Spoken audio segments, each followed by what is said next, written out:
안녕하세요. 오늘의 사연입니다. 구독과 좋아요 한 번씩 부탁드릴게요. 바로 사연 시작하겠습니다.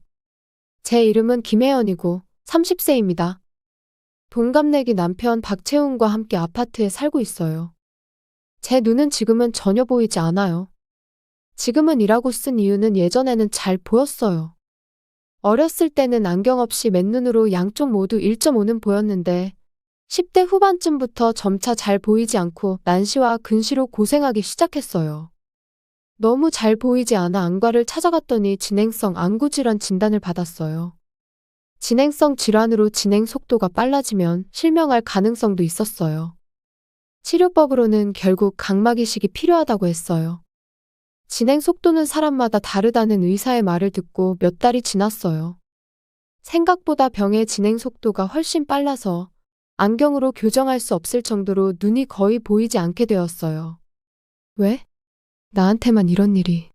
일도 할 수 있고, 연애도 할 수 있고, 언젠가는 결혼도 할 거라 생각했는데, 이런 눈으로는 아무것도 할 수 없어. 그렇게 울고 또 울었어요. 부모님은 계속 저를 다독여 주셨지만, 당시에 저는 충격이 너무 커서 부모님의 마음은 모르고 상처되는 말만 했었어요. 그런 저를 바꿔준 건 어느 밴드의 노래 덕분이었어요. 힘들었던 시절의 유일한 버팀목이 음악이었어요. 우연히 본 유튜브에서 나오는 노래가 제 마음을 위로해줬거든요. 그 후로 그 밴드의 노래만 듣게 되었어요. 힘을 얻는 것 같았고 점점 생각도 긍정적으로 바뀌게 되더라고요. 아빠, 엄마, 그동안 미안했어요. 이제부터는 저 혼자서도 잘 살아갈 수 있도록 노력할게요. 그동안 방황하던 제가 이런 말을 하니 부모님은 많이 놀라신 듯 했지만 앞으로 포기하지 말라고 말씀해 주셨어요. 그때부터 열심히 공부했어요. 시각장애가 있어도 일을 하기 위해 여러 가지 준비를 시작했어요. 그리고 제 마음을 어루만져준 밴드의 공연도 보러 다녔어요. 눈이 보이지 않아도 음악은 즐길 수 있잖아요. 그 공연장에서 지금의 남편을 만났어요. 공연을 마치고 돌아가는 길에 저는 흰 지팡이를 짚고 공연장을 나가려고 했어요. 그런데 작은 단차를 발견하지 못하고 넘어질 뻔한 거예요. 그때 누군가가 넘어지기 직전에 저를 붙잡아 주셨어요. 순간적으로 무슨 일이 일어났는지 알 수 없었지만 어쨌든 저는 넘어지지 않았어요. 도와주신 분에게 고맙습니다. 덕분에 넘어지지 않았어요. 라고 감사 인사를 전하자 아닙니다. 괜찮으세요? 괜찮아요. 덕분에 안 다쳤어요. 어디로 가시는 중이셨어요? 만약 전철로 가시는 중이었으면 역까지 모셔다 드릴까요? 딱히 다른 곳으로 데려다 주려고 하는 건 아니에요. 정말 역까지만. 조금은 조급한 듯이 말하는 모습이 재미있어서 저도 모르게 웃음이 나왔어요. 그럼 여기까지만 부탁할 수 있을까요? 이 사람이라면 믿어도 될 것 같다는 생각이 들었어요. 이렇게 시작된 만남이 결혼으로까지 발전하게 된 거죠. 공연장에서 만난 그와 몇 번 차를 마시거나 밥을 먹게 되었어요. 제 눈에 대해 가장 먼저 설명해 줬어요. 지금은 각막 이식을 기다리고 있다는 것도요. 요즘은 시대적 상황 때문에 몇 년 전보다 각막 이식 건수가 줄었어요. 그는 제가 눈이 보이지 않는 것에 대해 전혀 신경 쓰지 않는다고 했어요. 처음에는 친구로서 정말 친하게 지냈어요. 눈이 나빠지고 나서 새로 친구를 사귄 것은 처음이라서 저는 무척이나 기분이 좋았어요. 게다가 친구로서 만나다가 그가 사귀자고 고백을 했어요. 저는 눈이 보이지 않게 된 후 연애는 불가능할 거라고 생각하고 포기하고 있었거든요. 직장을 구한 것만으로도 감사하고 좋아하는 밴드의 라이브에 갈 수 있는 것만으로도 행복한 삶을 살고 있다고 생각했어요. 그런데 고백을 받다니. 저기, 나는 눈이 안 보이잖아. 그래도 괜찮아? 저는 이 질문을 여러 번 했어요. 그때마다 그는 그런 거 신경 안 써. 오히려 각막 이식 수술 차례가 돼서 눈이 보이게 되었을 때 내 얼굴을 보고 실망하지 않을까 그런 생각만 하고 있어. 라며 농담을 섞어가며 제 마음을 가볍게 해주었어요. 그렇게 우리는 사귀기 시작했어요. 남자친구의 부모님은 그가 어렸을 때 이혼하고 어머니와 둘이서 살아왔다고 해요. 그래서 어머니에게 인사를 드리러 가기로 했어요. 무슨 말을 들을까? 만약 사귀는 것조차 반대하면 어쩌지? 불안함이 컸지만 막상 만나보니 오늘 잘 왔어. 이렇게 만나서 이야기 나누는 나를 기다렸어. 표정은 볼 수 없었지만 목소리만 들어도 나쁜 사람은 아니라는 걸 느낄 수 있었어요. 첫인상처럼 친절하고 상냥하고 제 이야기도 잘 들어주시고 정말 좋은 사람이었어요. 이런 사람들이 있구나. 저는 언젠가는 이 사람들의 가족이 될 수 있을 것 같다는 생각이 들었어요. 그리고 마침내 그의 프로포즈를 받았어요. 저는 그 자리에서 울음을 터뜨릴 정도로 기뻤어요. 이런 저를 좋아해주고 결혼해준다는 게 기적과 같은 일이죠. 앞으로 어떤 일이 있어도 평생 행복하게 해줄게. 라는 프로포즈 말은 아무리 나이가 들어도 잊지 못할 것 같아요. 부모님은 결혼을 찬성해 주셨고 매우 기뻐하셨어요. 다만 남자친구 어머니는 결혼을 좀 더 늦게 해도 되지 않겠냐고 하셨어요. 그 이유는 각막 이식을 기다렸다가 시력을 회복한 후에 해도 되지 않겠느냐는 것이었죠. 물론 이식의 순서는 반드시 오기 마련이에요. 눈이 보이게 된다면 남자친구의 부담이 많이 줄어들 거라고 했어요. 저도 맞는 말이라고 생각해요. 결혼하고 아이가 생긴다면 주변의 도움이 필요하겠지요. 남자친구가 힘들게 뻔히 보였어요. 그 말을 듣고 결혼이 싫은 건 아니지만 시기를 늦춰도 괜찮지 않을까? 남자친구와 여러 번 이야기를 나눴어요. 하지만 남자친구는 수술 전에 결혼해도 상관없다며 아내를 보살피는 건 당연하다며 결혼을 미루고 싶지 않다고 했어요. 결국 남자친구의 어머니를 여러 번 설득한 끝에 결혼할 수 있게 되었어요. 결혼 생활은 즐겁기도 했지만 힘든 점도 있었어요. 제가 할 수 있는 범위 내에서 집안일을 했지만 역시 남편에게 부담이 되는 건 사실이었어요. 시어머니는 스스로 결혼을 결정한 거니 나한테 의지하는 건 정말 최후의 수단으로 생각하라고 말씀하셨어요. 물론 늦추라는 말을 듣지 않고 결혼을 강행했으니 당연한 반응이라고 생각해요. 분명 시어머니는 좋은 분이시지만 그런 부분에 대해서는 상당히 엄격하신 것 같았어요. 휴일에 놀러 오시면 네 남편한테만 집안일 시키지 말고 너도 좀 해. 커피 타는 것 정도는 할 수 있잖아. 라고 말하면서 남편을 앉혀놓고 저에게 커피 심부름을 시키세요. 시어머니가 이것저것 해보게 하려고 그렇게 말씀하신다는 것도 알아요.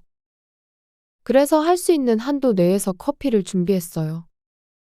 커피를 준비하고 나면 그 후 거실로 옮기는 건 남편에게 부탁해요. 단순히 시집살이가 아니라 정말 제가 하나씩 해보도록 자신감을 불어넣어주는 거라 생각해요. 그렇게 조금씩 할 수 있는 일이 많아지던 어느 날, 드디어 제 각막 이식 수술 차례가 되었어요. 그 소식을 듣고 남편과 부둥켜 안고 기뻐했어요. 이제 남편의 얼굴도 볼 수 있게 된 거죠.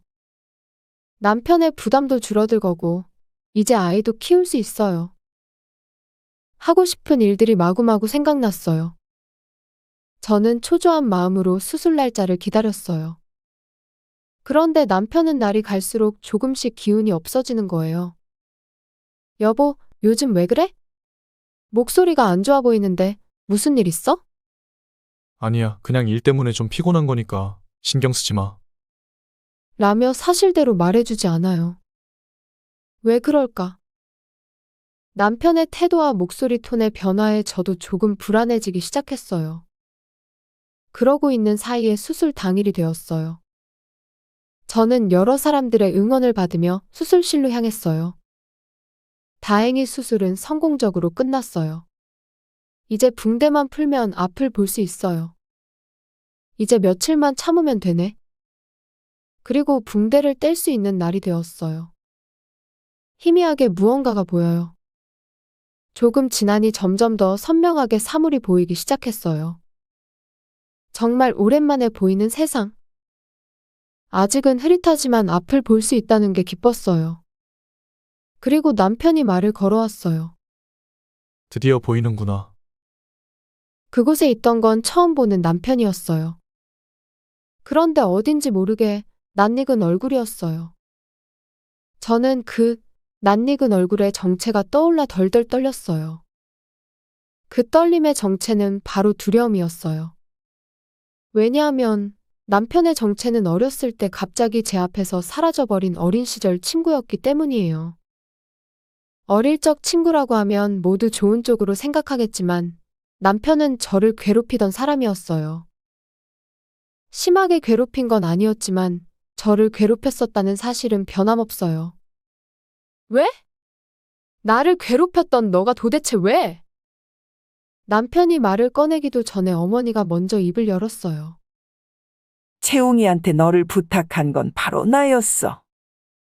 엄마, 그게 무슨 말이야? 전혀 이해가 안 돼. 몸의 떨림은 조금 가라앉았지만 그 대신 분노가 치밀어 올랐어요.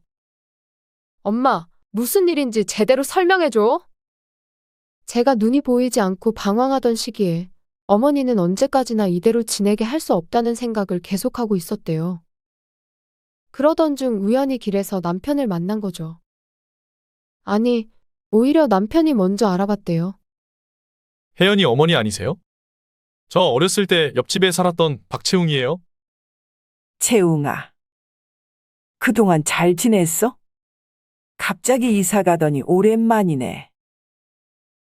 어머니는 제가 괴롭힘 당한 건 전혀 모르세요. 그땐 아무 말도 할 수 없었어요. 부모님이 이혼한 것 때문에. 그렇게 남편과 잠깐 이야기를 나누게 되었다고 해요.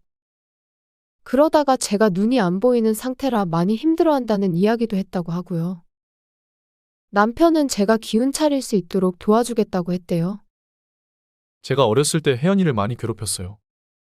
그때는 혜연이를 좋아했었는데 좋아한다고 솔직하게 말하지 못하고 대신 관심을 끌기 위해 괴롭혔어요. 성인이 된 지금도 후회하고 있어요. 게다가 어떤 여자애와 사귀어도 혜연이를 잊을 수 없어서. 이번엔 용기 내서 좋아한다고 말하고 싶어요. 설령 눈이 보이지 않더라도 이번만큼은 용기 내보고 싶어요. 어머니는 처음 듣는 이야기에 깜짝 놀라셨대요. 그리고 아까 말했듯이 제가 어릴 때 혜연이를 괴롭혔었어요. 어렸을 때는 좋아하는 여자일수록 괴롭힌다고 하잖아요. 그러니 너무 신경 쓰지 마셨으면 좋겠어요. 그래서 저를 밝히지 않고 만나게 해주시면 안 될까요? 언젠가는 이야기를 하겠지만 그때까지는 그냥 처음 만난 사이로 해주세요. 멋대로 부탁드려서 죄송해요. 이렇게 해서 남편은 우연을 가장하고 제 앞에 나타나게 된 거예요. 그 후의 이야기는 지금까지 이야기한 대로예요. 시어머니도 이 작전에 동참한 사람 중 한 명이고요. 다들 저를 속이고 있었네요. 앞을 못 본다고 해서 예전에 저를 괴롭혔던 사람에게 저를 맡긴다는 게 말이 돼요? 제가 그때 얼마나 마음고생했었는지 아세요? 그걸 좋아해서 괴롭혔다고 하면 쉽게 이해할 줄 알았어요? 제가 그 어린 나이에 이사 갔다는 소식에 얼마나 기뻐했는데요. 그런데 저를 속이고 결혼까지 시키다니. 여기서 저 혼자만 바보네요. 남편은 아무 말도 하지 않았어요. 자신이 속였다는 미안함이 있었기 때문일 거예요. 그리고 저는 결정적인 한마디를 내뱉었어요. 지금 당장 이혼해. 그러자 지금까지 아무 말도 하지 않던 아버지가 다가와서 제 뺨을 때렸어요. 찰싹하는 소리가 났어요. 저는 지금까지 아버지에게 맞은 적이 한 번도 없었어요. 아버지는 조용히 말하기 시작했어요. 박서방이 너를 많이 괴롭혔던 것 같구나. 하지만 다시 만나고 나서 박서방이 얼마나 널 위해 노력했는지 잊지는 마. 앞이 보이지 않는 너를 위해 얼마나 고생했는지 알지? 아무리 사소한 일이라도 최선을 다해 도와주었던 거 몰라? 분명 혼자 사는 게 더 편할 텐데도 불구하고 너와 결혼한 거잖아. 물론 속인 게 안 나쁘다는 건 아니야. 하지만 그렇게 쉽게 이혼을 말하는 건 좀 아닌 것 같다. 진정하고 박서방 말도 좀 들어보고 하는 게 어때? 아버지는 어머니와 시어머니를 데리고 병실에서 나갔고 남편과 저만 병실에 남았어요. 남편이 겨우 입을 열었어요. 정말 속여서 미안해. 괴롭혔던 과거가 사라지진 않겠지만 너와 새로운 마음으로 행복하게 살고 싶었어. 그게 내 진심이었으니까. 내가 속인 건 사실이니 이혼하길 원하면 따르도록 할게. 남편은 슬픈 표정으로 말했어요. 눈이 보이면 남편의 웃는 얼굴을 볼 수 있을 거라고 생각했는데 이런 얼굴을 보려고 했던 건 아니었는데 복잡한 감정이 느껴졌어요. 이런 마음이 든다는 건 내가 남편을 용서했다는 뜻인가? 저는 스스로에게 물어봤어요. 내가 이혼 신고서 받아올게. 이런 건 빠르면 빠를수록 좋잖아. 남편은 이제 저와의 결혼 생활을 그만두려는 것 같았어요. 아직 마음 정리가 되지 않았는데. 잠깐만. 조금만 더 시간을 줘.